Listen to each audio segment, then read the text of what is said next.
really want to know, then come on, let's go. Take a stroll down those...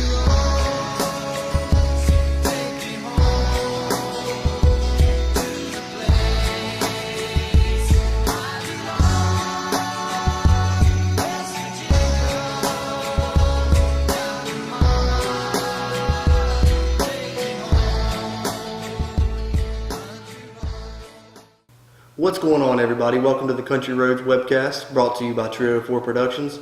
This is our new talk show where we discuss everything West Virginia football. I'm your host, Jordan Cruz. Today we'll be beginning our season preview segment. It'll be a two-part segment. Talk about the offense today, and then next time we will talk about the defense and the special teams.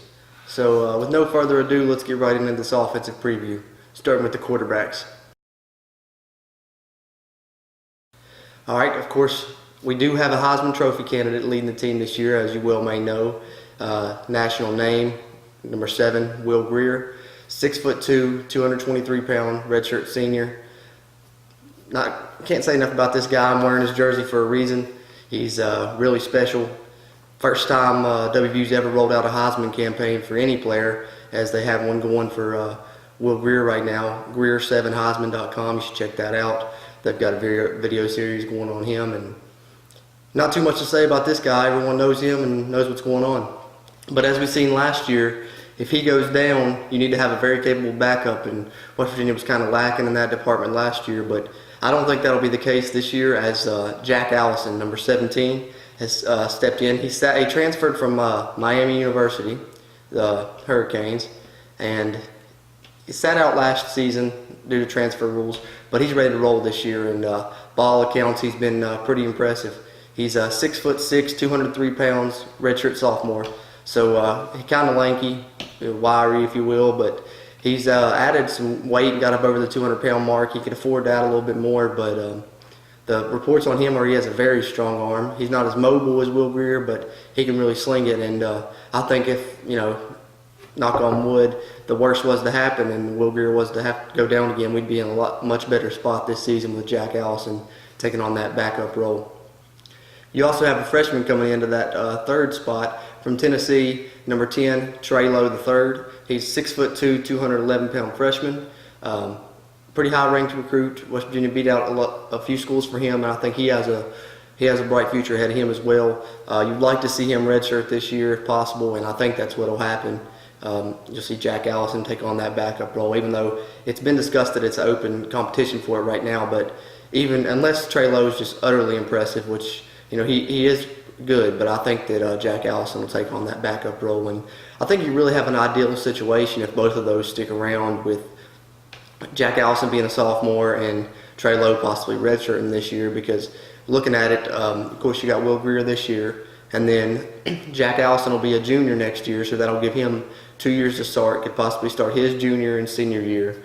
And those would be Trey Lowe's freshman and sophomore years if he takes on that red shirt this year.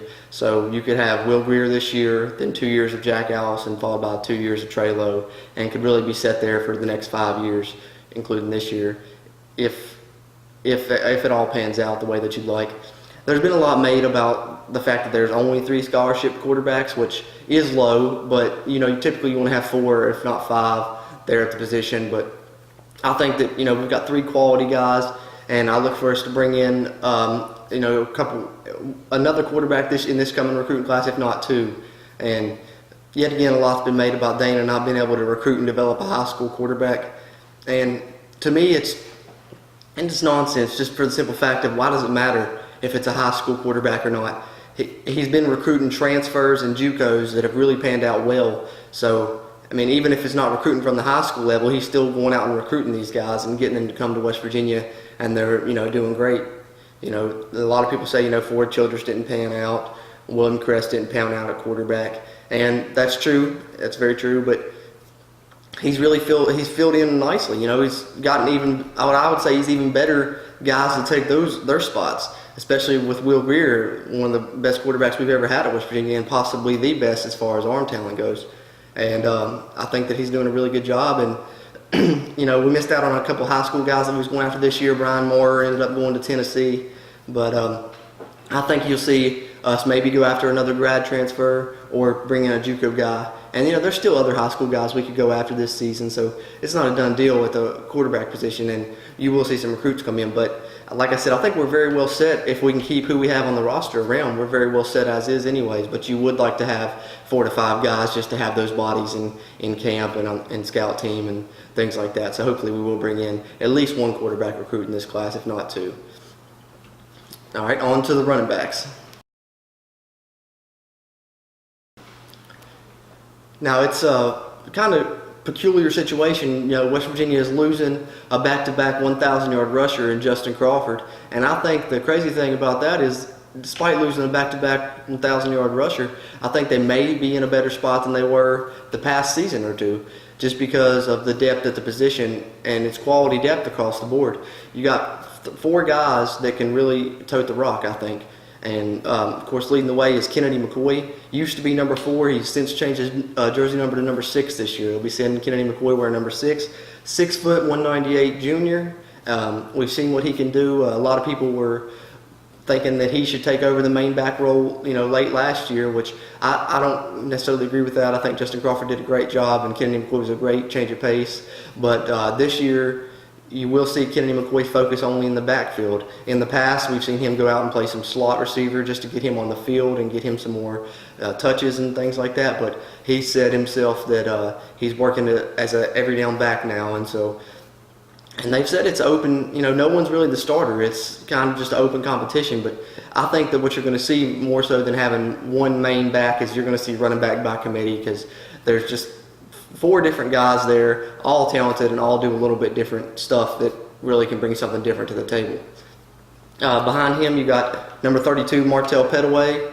He's a 5'9", 210 pound, also a junior, and he's the more bigger back. You'll see him come in short yardage, probably close to the goal line, but he's also fast for his size too. He's more of a one cut and go guy, but he gets downhill and he'll run some people over and things like that. And I think you'll see him work as more like a power back situation. And then third is a guy redshirted last year. He's going to be a redshirt freshman this year. Guy the coaches are really excited about, and hearing about him, I'm really excited about him myself. And it's number 20, Alex Sinkfield, the 5'9", 187 pound redshirt freshman.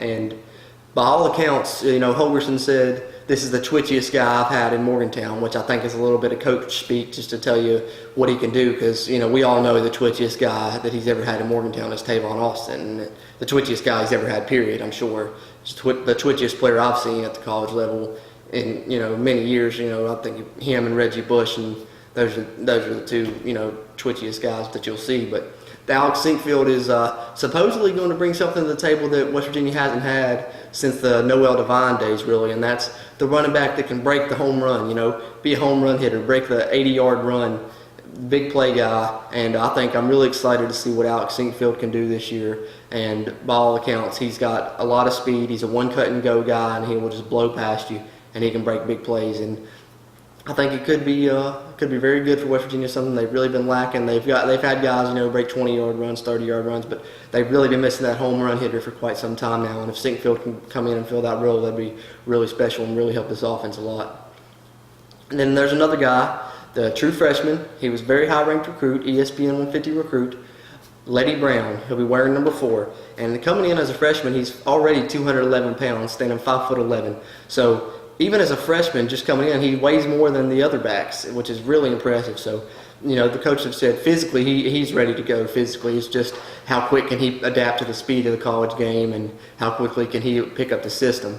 And I think that with the new redshirt rule, you'll see some of these impressive freshmen get to play, because with the new redshirt rule, you can play in up to 4 games, and as long as it's under 4 games, you can still redshirt. So I think you'll definitely see Letty Brown on the field some this year, and he may play in more than 4 games if he's as impressive as I think he's going to be. And the thing is, he's got the speed, but he also has that size, and he's only going to get bigger and faster the more he's here and goes through off seasons and things like that. And I think that Letty Brown's going to be a great back in the future for West Virginia, and I think that they're really in good shape there with 2 really good freshmen that could complement each other, in Letty Brown and Alex Sinkfield, behind 2 juniors in McCoy and Petaway. Let's move on to talk some fullbacks now. A lot has been made about West Virginia utilizing the tight end more this year and kind of getting away from that H-back type deal. And I'm kind of taking I'll believe it when I see it approach with that, but you do have two guys listed as fullbacks on the roster. One is former linebacker recruit number 42, Logan Timmons, 6 foot 231, redshirt sophomore. The other is number 41, Elijah Drummond, 6 foot 231, redshirt sophomore as well. So you see kind of carbon copies of each other there, in both redshirt sophomores and both 6 foot 231. As far as these guys, I think you may see them get on the field some, but I'm expecting Trevon Wesco, who's listed as tight end, play kind of at tight end fullback, that dual H-back type role, because he's a big guy, and I think he can block as well. He'll surprise you and catch passes as well, but he's really going to be a great blocker, lead blocker, and I think you'll see him line up in the backfield a lot in fullback type situations as well. And we'll get more to him when we get to the tight ends here in a minute. Let's talk about wide receivers.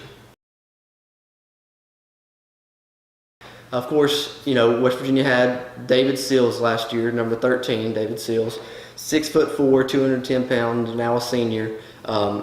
You've seen what he could do in his first season ever playing receiver, so I think the sky's really the limit for him. I had a whole offseason to go through as receiver now, and him and Will Greer, by all accounts, have really great chemistry together, just best friends on and off the field. And I think you'll see him improve even more this year. Now, I do think that some of our receivers' numbers, may not be as high as they were last year, talking, David Seals and Gary Jennings. And that's not because they're not going to have such a good year, but I think we have depth behind them, which is something we really lacked last year and hurt us late in some games by having them be so tired, because we didn't really have anyone that we felt comfortable bringing in for them and that Will Greer felt comfortable throwing the ball to. But I think that they've really worked these backups, developing timing with Will Greer and, progressing, and I think we'll see more of these backups that we're comfortable with and get on the field and be able to give Seals and Jennings and those guys a break.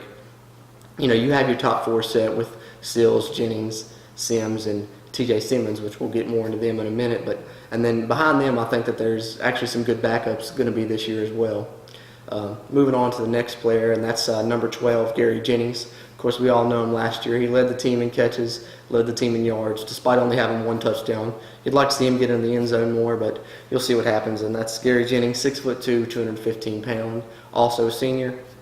I really like Gary. Gary was that guy that you went to in third down situations. He made a lot of clutch catches over the middle in traffic, took a lot of hits, but I think he was something like 12 of his 18 catches on third down went for a first down or something like that. Just a pretty high number, but third and 5, third and 10, you need a catch. And you've seen Gary Jennings, let him find the hole in the zone, get you a first down.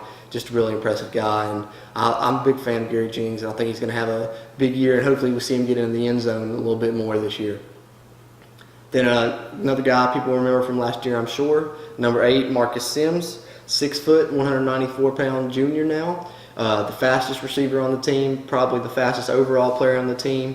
You've seen us go deep to him a lot last year. He was, of course, suspended for that first game against Virginia Tech, and they missed him there, but once he came in, he made a huge impact, not only on deep passes, but also in the kick return game and the punt return game, where I think he will make another impact this year. I'd like to see him take one back, and I think he's got the potential to do so. And the thing about Marcus is he's working on developing his game as well and becoming more than just a deep threat. He's added some weight, and I think he's going to have another even better year than he did last year when he caught for 600 yards. And that's behind Jennings and Seals, so I think he may up that even more this year. The next guy I'm going to talk about is somebody that a lot of people may not know about. Transferred from Alabama, the Crimson Tide, and sat out last season, but he's ready to roll now. And Dana himself said last season that if he was eligible, he would have been starting last season. So that's really big, especially given the fact that now he's went through an off season and is in camp now and can so he's developed even more, I'm sure, than he was at that point. And I'm really excited about this guy, and that's going to be number 1, TJ Simmons, 6'2", 200 pound redshirt sophomore. He's fast. He can go up and get the ball. Good size, 6'2", 200. I think a lot of people are going to be really impressed by TJ Simmons once they see him get onto the field, and I think the sky's the limit for him. The sky's the limit for him, especially being only a sophomore and having potentially 2 more years after this year to play. And I like TJ Simmons a lot. Behind them, like I said, the backups were lacking a little bit last year, and we need them to step up this year, and I think we've got a few guys that can do that.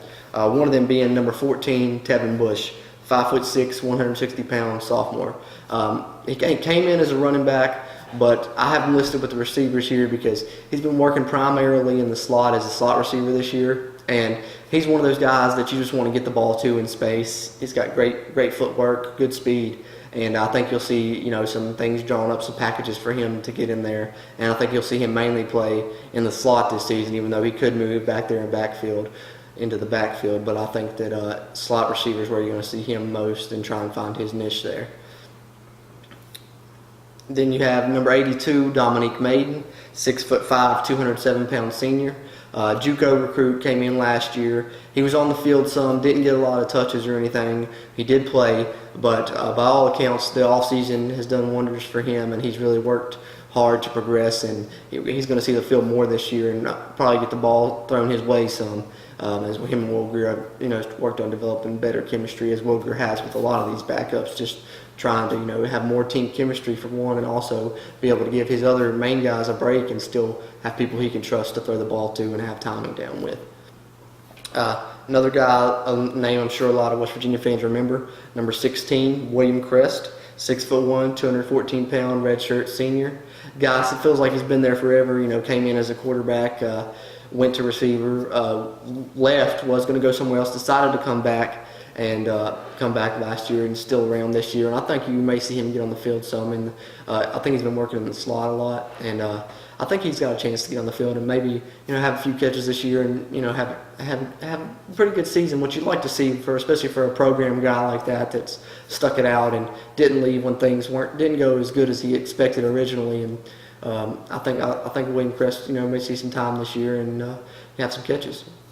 And then another guy is number 19, Drew Bowen, 6'2", 209-pound redshirt sophomore. He's a local guy from George Washington High School in West Virginia. He was on the field some last year working out of the slot. From what I believe he can play inside or out, but he's a hard worker, and only being a sophomore, he's got good size, 6'2", over 200 pounds, and I think you'll see him get some playing time this year as well, and really see what he can do. Then from there, we'll go into the freshmen. You have redshirt freshman, number 36, 6'3", 193-pound redshirt freshman Ricky Johns, redshirted last year, hoping to get on the field some this year. So we'll see how that goes. And then from there, we've got four pretty good true freshmen. Number 89, Dylan Spalding, 6'1", 215 pounds. Out of Virginia, so good size on him. Unfortunately for him, he suffered an ankle injury in camp this week, and it will require surgery and push him out for this season. But I think that's a guy with a lot of potential, so he'll be getting that red shirt and start off as a redshirt freshman next year. But I think he's a guy with a lot of potential to kind of take on that Gary Jennings role that DeKeel Shorts made before him, that possession receiver, get you your third down catches, have a lot of catches, and big body, and I think that good potential there for Dylan Spalding. Then you also have number 83, Bryce Wheaton, 6'3", 210 pounds. I think that he's going to be a guy that's going to be a player in the future. Good size at 6'3", and by all accounts he's pretty good speed. And like I said, with this redshirt rule, you may see some of these guys get on the field just to see how they respond, and because they can still retain that red shirt. But I wouldn't be surprised to see Bryce Wheaton on the field at some point this season. Be it in more than 4 games, I don't know. Probably 4 or less, so he can retain that red shirt. I think you'll see most of these true freshmen red shirt this year, especially where they can still play and retain that red shirt. Then another guy is number 86, Randy Fields, 6'2", 193-pound true freshman. Another guy with good size and good potential that could potentially get on the field this year. And what I think is really cool is Coach Carrier, the wide receivers coach, and has said that when these guys came in, because a lot of these guys did try and come in the spring, enroll early. They paired them up with the veteran guys. Seals was paired up with one of these freshmen. Jennings was paired up with one of these freshmen. Simmons was paired up, and Sims was paired up with one of the freshmen. And I think that's really cool, just to kind of let them know what's expected of them when they're not on the field and what's expected of them on the field. And they also tried to match up a guy a player that's similar body type and similar playing style to him, so that they can really just kind of mimic them and learn from them. And I think that's really a really cool tactic that they're employing this year, and should help these freshmen a lot. And then the last true freshman receiver is a guy, number 85, Sam James, 6 foot, 165 freshman. And coaches are really impressed by Sam James. Coach Carrier said that he is the fastest receiver on the team besides Marcus Sims, because Marcus Sims is going away the fastest, but Sam James is the guy that can really, really move. And, you know, in the future, he's probably only going to get faster. He probably needs to add a little weight, weighing in only 165, but I think he's a guy that's got the potential to be a superstar going on in his career at West Virginia, especially with the speed he has and the talent he has. Now let's get into the position that's, you know, supposedly going to be employed more this year and have a lot of focus this year. Let's talk tight ends. All right, at tight end, I briefly mentioned him earlier. Number 88, Trevon Wesco, 6'4", 274 pound, redshirt senior, a West Virginia guy. Really added a lot of weight. He's up to 274 now. And like I said earlier, I think you'll see him. He's listed more tight end, but I think you'll see him kind of play that H-back position. He'll be in the backfield at fullback blocking. He'll line up attached at tight end. He may line up detached, but from all accounts that he's really come a long way. Will Greer said his athleticism could surprise you, so I think that he'll catch a few passes, but I tend to think of him more in a blocking role. But, you know, he may surprise me still yet, but I think of him more as the better blocker of the tight ends. And the next guy is a guy that I'm really excited about. Miami transfer as well with Jack Allison. Sat out last season, ready to go this year. And it's number 84, Giovanni Haskins, 6'4", 245 pound, redshirt sophomore. And this is the type of player that West Virginia has typically not had. He's a really athletic tight end. You can line him up at tight end. You could line him up in the slot. He's got some of the best hands on the team, they've said. And I'm really excited for what Giovanni Haskins can do here. And if the focus is really being placed on tight end like they say it is, you may see a big year from Giovanni Haskins. And I really hope that they do focus on tight end in the way that they're saying that they're going to, because that would be big for West Virginia to finally, you know, have another weapon to add that people have to account for. And that's what David Seals has said, you know, in the preseason. He said it's going to be pick your poison. He said, you know, they can't just double team me, because we have a lot of receivers that can make plays, our running backs can make plays, and now incorporating the tight end, especially with a guy athletic like Giovanni Haskins, who you can put it in the slot, you can put it tight end, sneak him out, maybe even in the backfield like Trevon Wesco. But he's more athletic than Trevon Wesco, I do believe, and he's going to catch some balls this year, and I think he's going to have a really good year. Then behind him, we also did recruit 2 freshmen to the position to play tight end, so it does show that we may be trying to emphasize the position more for real. And that's number 85, TJ Banks, 6'5", 253 pound freshman, another athletic guy that can really catch it, but also can get some done in the blocking as well. And I wouldn't be surprised to see him get some playing time this year, especially with the aforementioned redshirt rule. But I think TJ Banks is a guy that could get on the field and maybe not even retain that redshirt if we're going to use another tight end. But we'll see. But I think you'll see him on the field at some point this year, regardless. Then the other guy is number 87, Mike O'Laughlin, 6'5", 231 pound freshman. So, you know, both have great size there at 6'5". Unfortunately for Mike O'Laughlin, in camp this week, he suffered a torn ACL. So he will be out this season, retaining that red shirt and take over as a redshirt freshman this year. Just like Dylan Spalding, the wide receiver, both suffered the injuries and are out this season. And I think O'Loughlin's another guy that in the future, if the emphasis is placed on tight end like it's going to be, he can have a good career at West Virginia. Him and TJ Banks together, especially coming in the same class. And I think the potential's there for both of those guys. Now let's talk about the offensive line. We'll talk about offensive tackles first. Of course, you got your left tackle, number 55, Yannick Just, 6'5", 321 pounds, redshirt senior. Came to West Virginia as a basketball player, and man, has that ever turned out great for him and great for West Virginia. Solid left tackle, started since a freshman. Went down at one point. Now right tackle had to move over and take his spot, but he's healthy, he's ready to go. He's potential NFL draft pick at left tackle, and I think the sky's the limit for Yannick Justin. I think this offensive line in general is going to be really improved. You know, they did a pretty good job in pass blocking last year, but left a lot to be desired in the run game, and I think they've really been working hard to improve that, and I think this offensive line is going to be really impressive. There's a lot of size on this offensive line, as you'll see as I go down this list, that West Virginia typically hasn't had players this big, and I think that's going to do wonders for the run game as well.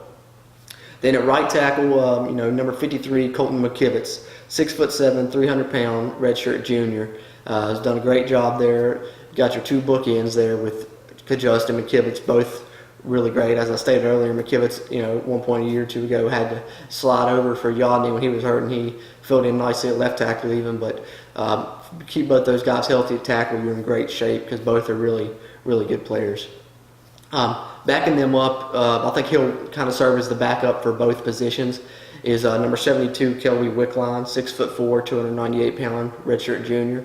Another transfer that came over, and he's ready to go this year. I think he saw action a little bit last year, if I'm not mistaken, but he's going to serve backup tackle this year, probably backup. If either tackle, knock on wood, something was to happen, I think he'd fill in at left, and if something happened at right, he'd fill in there as well.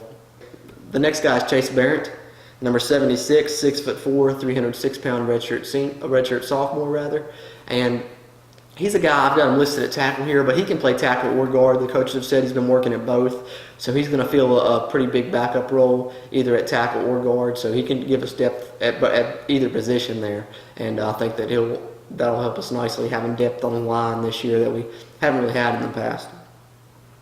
Then you have redshirt freshman, number 70, Tyler Thurman, 6'4", 288-pound tackle. I don't think he's quite ready yet, but if he had to step in, he could do so. But the coaches would like to progress him a little bit more, maybe even put a little bit more weight on him before he has to step in there. But he has been working with the second and third teams at tackle, and I think he's a guy that's going to come along, and this year may provide a lot for him coming along. Then you have another guy, true freshman, number 71, Junior Uzebu, 6'5", 299 pounds. Likely you're going to see him redshirt this year, but as you can see, good size already, right at the 300-pound mark and 6'5". So I think in the future you may see him take over that left tackle spot from Yodney Kajust, but I'm expecting a redshirt for Junior this year, and good potential for the future. Talk offensive guards now. At the guard position, left guard, you got Josh Seals, started last year, number 73, 6'6", 320-pound redshirt sophomore. So young, great size, potential for growth. He's going to have a solid year again and continue to improve from where he was last year, and just continue to take steps on and be a really good player on that offensive line for West Virginia for this year and years to come.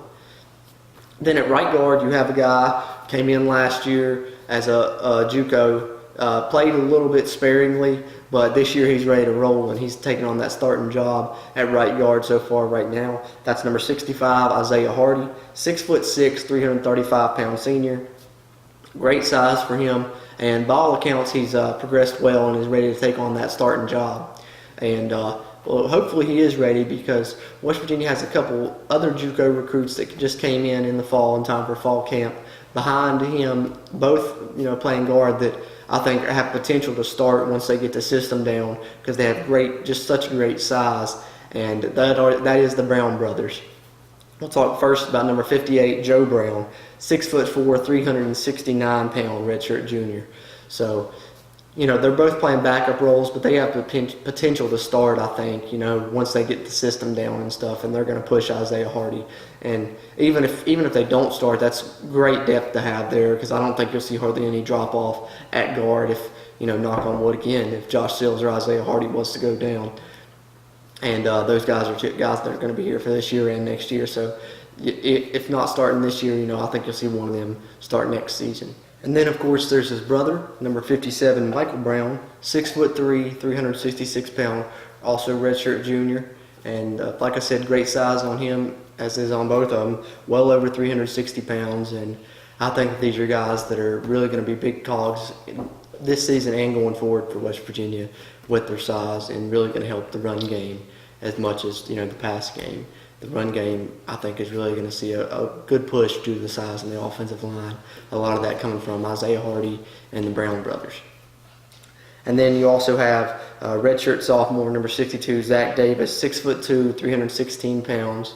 Going to provide depth there that we have needed. And, we have a pretty deep offensive line this year, I think. And then number 69, Blaine Scott, true freshman, 6'3", 339 pounds. And, I think likely he's headed for a red shirt. And then in the future could really play a good role already at over 330 pounds as a true freshman. So that's good. You like to see that size on your offensive line. Let's move on now, continuing the offensive line, and let's talk about the centers.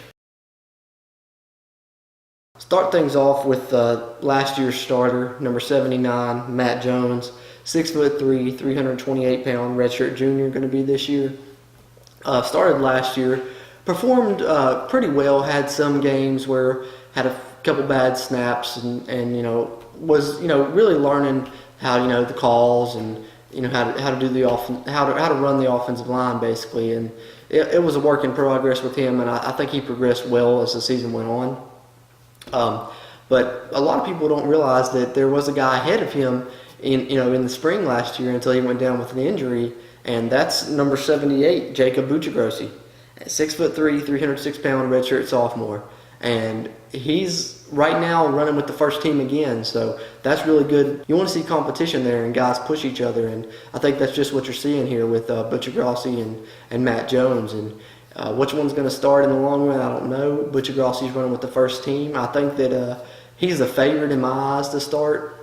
But either way, it's good to have those two guys pushing each other, and the fact that the one that's running with the second team was your starter last year is good because if one has to come out or anything like that, there's not going to be a drop-off there yet again. And that's what you want to see with your offensive line. If guys get tired or whatever, you want to be able to bring other guys in and there not be a drop-off. Really across the board on your offense, you'd like to have that, but offensive line's a position where, you don't want to have a drop-off and have a weak spot, a weak link on that offensive line. And then behind them, there's a guy that's been working as well. True freshman, number 68, Bryson Mays, 6'3", 302 pounds. Do I think he'll get on the field this year? Likely not, especially when you have two good centers already. But I think it's good that he's been working in there with the second team some, just to get him some reps. He's likely going to redshirt this year, but good potential for the future for Bryson Mays there at center.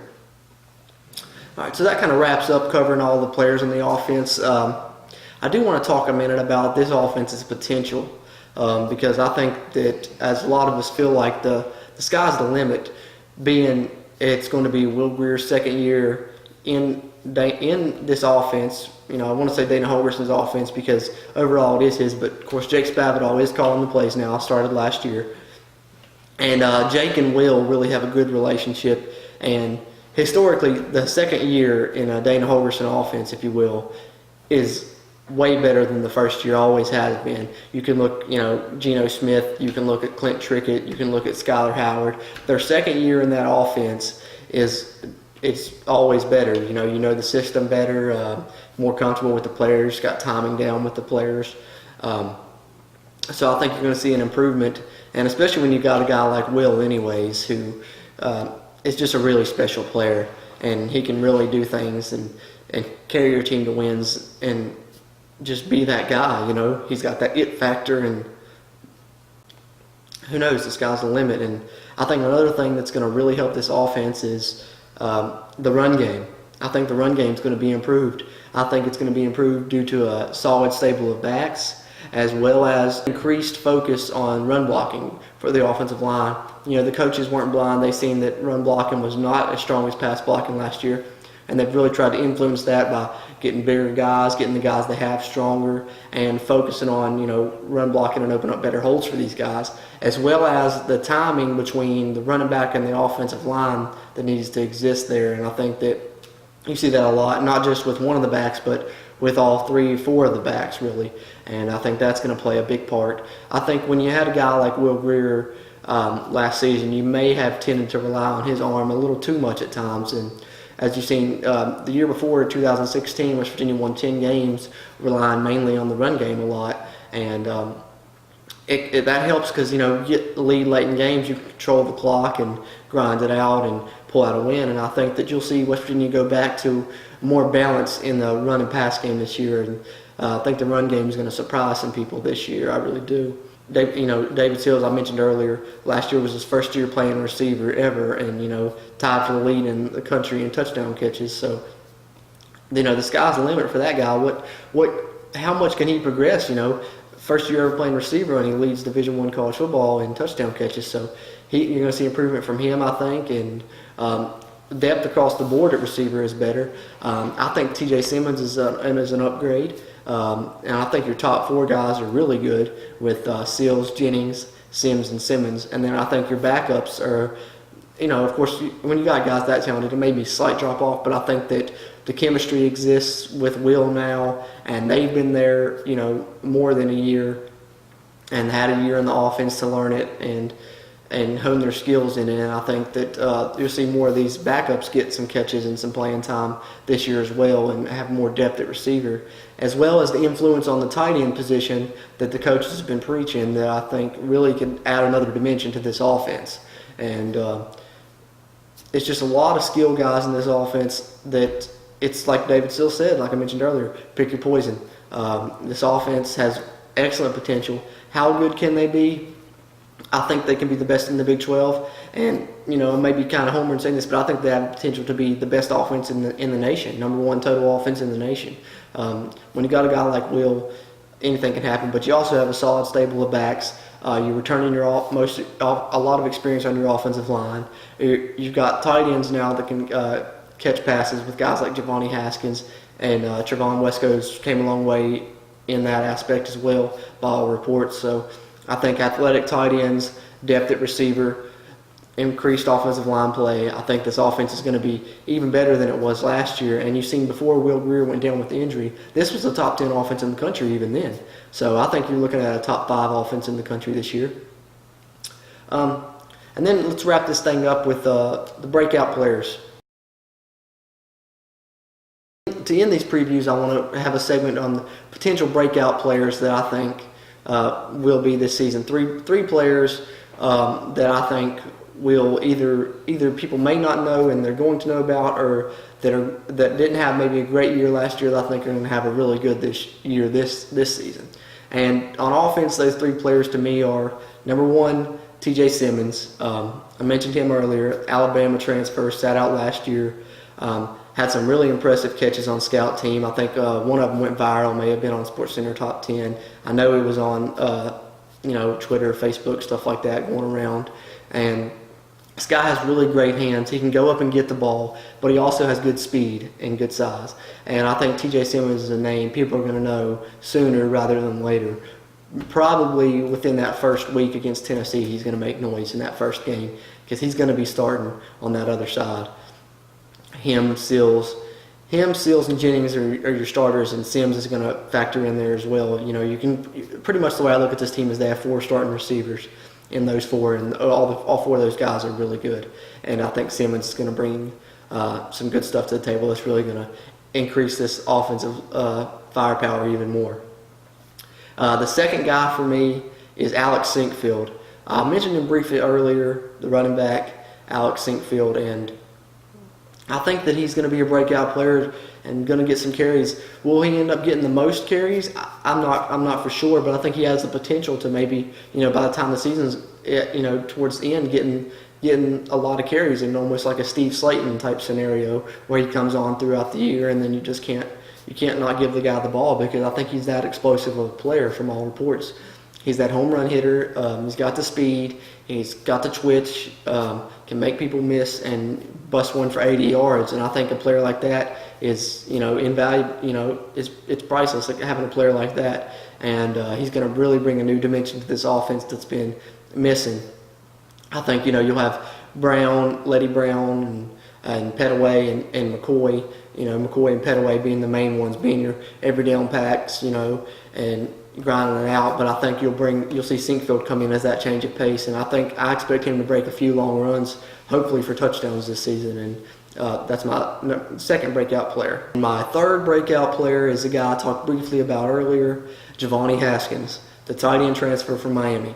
As I mentioned earlier, West Virginia doesn't really hardly ever really had a guy like this before that, is in that mold of almost like a Jimmy Graham, Rob Gronkowski, really athletic, tight end. And I think that he's going to really bring another dimension to this offense. And, I've said that same thing about Sinkfield, but that's the thing. We had a great offense last year, and we've brought in guys that can even add new facets to that offense and make it even more explosive. And that's really, really scary. It should be really scary for defensive coordinators around the Big 12. Javon Haskins is this guy that I think, a lot of people may not know a lot about, and they will by the end of the season. He's going to catch some balls, and he's going to be make an impact on this team. How much, I'm not sure, but he's going to. It's going to happen, and he's going to be impressive, and I think he's going to give a lot of defensive coordinators headaches because they're going to be focused on these receivers and then focusing on stopping this run game once it gets going, and then he's going to leak out a task, or he's going to line up in the slot and bust, be wide open for a 20-30 yard pass or something like that. And I think Javon Haskins is a guy that's going to give a lot of headaches. So those are my 3 breakout players for offense: T.J. Simmons, Alex Sinkfield, and Javon Haskins. And as I said earlier, the sky's the limit for this offense. Potential to be one of the best, if not the best, offenses in the country this year. And that'll wrap us up for the WVU Season Preview Offense segment. Stay tuned for the WVU Season Preview Part 2, covering the defense and the special teams. An area that a lot of people feel could hold West Virginia back is the defense, and we'll get to that in that preview segment and give my thoughts about that. Thanks for watching the Country Roads Webcast, brought to you by Trio 4 Productions. I'm Jordan Cruz. Let's go Mountaineers. Are you ready to party? Country Roads.